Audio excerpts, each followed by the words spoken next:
অখিল গগৈ জিন্দাবাদ ৰাইজৰ দল জিন্দাবাদ কংগ্ৰেছ দল জিন্দাবাদ অসম জাতীয় পৰিষদ জিন্দাবাদ গৌৰৱ গগৈ জিন্দাবাদ মুৰলীজ্যোতি গগৈ জিন্দাবাদ অখিল গগৈ জিন্দাবাদ ৰাহুল ছেত্ৰী জিন্দাবাদ মাৰ্গ্ৰেটত অখিল গগৈৰ নিৰ্বাচনী প্ৰচাৰ বৰডুমচাৰ পৰা জাগোনলৈ এক বিশাল ৰোড শ্ব'ৰ হয় ক'বলৈ লৈছোঁ তিনিচুকীয়াৰ কাষতে লাগি থকা মাৰ্গ্ৰেটা সমষ্টিৰ কথা।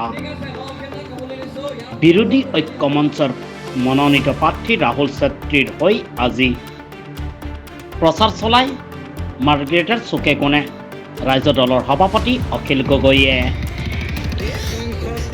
News desk report public any digital.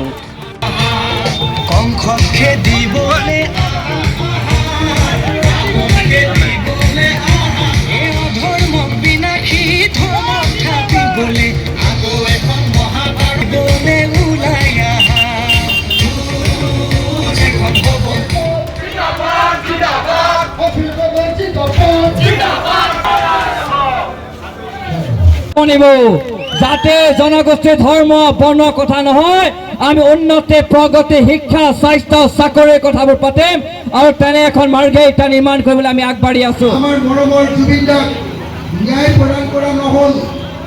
যি চৰকাৰৰ দিনত মৰমৰ জুবিন দাৰ মৃত্যুৰ কাৰণে জগৰীয়া যিসকল হত্যাকাৰী হিমন্ত বিশ্ব শৰ্মাই সদায় চিঞৰি থাকে বোলে তেওঁ অসমৰ সাংঘাতিক উন্নয়ন কৰিছে, কিন্তু যি ৰাস্তা এতিয়া আহি আছে সেই ৰাস্তাবিলাকচোন ভগা আছিলে। এক নম্বৰ কথা, গোটেই মাৰ্ঘেৰিটা টাউন আটাইবিলাকতে ৰাস্তা পদূলি ভগা ছিগা। গতিকে উন্নয়ন ক'ত হৈছে মই দেখি পোৱা নাই। মই হিমন্ত বিশ্ব শৰ্মাক আহ্বান জনাইছোঁ যে মাৰ্ঘেৰিটাত কৰা আপোনালোকৰ উন্নয়ন এবাৰ দেখুৱাই দিয়ক। হিমন্ত বিশ্ব শৰ্মাই কয় বোলে ৰুলিং পাৰ্টি বিজেপি দলৰ MLA ক'লে উন্নয়ন হয়, কিন্তু মইতো ইয়াতে ক'তো মাৰ্ঘেৰিটা সমষ্টিত বিশেষ কোনো ধৰণৰ উন্নয়ন কিন্তু ক'তো দেখা নাই। মাৰ্ঘেৰিটা সমষ্টিৰ বিধায়ক ভাস্কৰ শৰ্মাই অসম বিধানসভাত বিখ্যাত তেওঁ শুই থকাৰ কাৰণে, টোপনি মাৰি থকাৰ কাৰণে, আৰু সামগ্ৰিকভাৱে অসমত বিখ্যাত তেওঁ জুৱা খেলি থকাৰ কাৰণে। মাজে মাজে গোৱাত জুৱা খেলিবলৈ যায়, কেতিয়াবা দিল্লীত জুৱা খেলিবলৈ যায়, কেতিয়াবা মেঘালয়ত জুৱা খেলিবলৈ যায়। জুৱা খেলাৰ বাহিৰে তেওঁ কোনো কামতে বিখ্যাত হোৱা আমি দেখা নাই।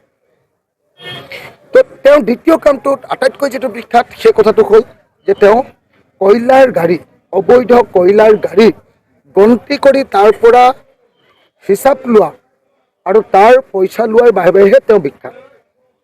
তাৰ বাহিৰে এই গোটেই মাৰ্ঘেৰিটা সমষ্টিটোৰ উন্নয়নৰ কাৰণে কোনো কাম কৰা আমি দেখিবলৈ নাপালোঁ।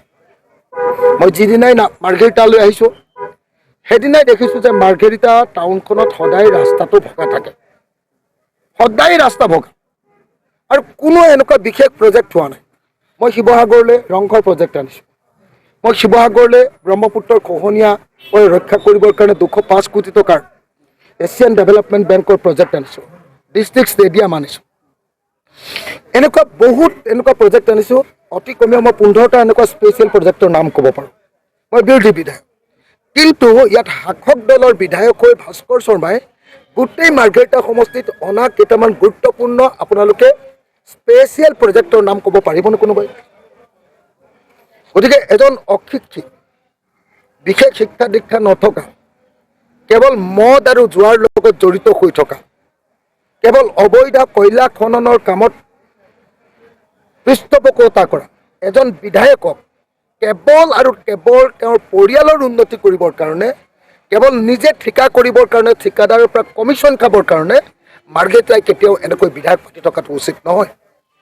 সেইকাৰণে আমি বিৰোধী দলসমূহৰ অমৈখতীয়া প্ৰাৰ্থী হিচাপে কংগ্ৰেছ দলৰ পৰা, ৰাইজৰ দলৰ পৰা, জাতীয় পৰিষদৰ পৰা, CPIৰ পৰা, CPMৰ পৰা, CPIMLৰ পৰা আমি অমৈখতীয়াভাৱে অসমৰ এজন শিক্ষিত যুৱক আৰু গোৰ্খা জনগোষ্ঠীৰ এজন উদীয়মান নেতা ৰাহুল ছেত্ৰীক মাৰ্ঘেৰিটা সমষ্টিত আমি প্ৰতিদ্বন্দ্বিতাৰ কাৰণে আগবঢ়াই দিছোঁ। এফালেদি আছে এজন গুৰুত্বপূৰ্ণ যুৱ নেতা, শিক্ষিত যুৱ নেতা, ডিব্ৰুগড় বিশ্ববিদ্যালয়ৰ প্ৰাক্তন জেনেৰেল ছেক্ৰেটাৰী, আৰু আনফালে আছে এজন জুৱাৰী, এজন চিণ্ডিকেট মাষ্টৰ।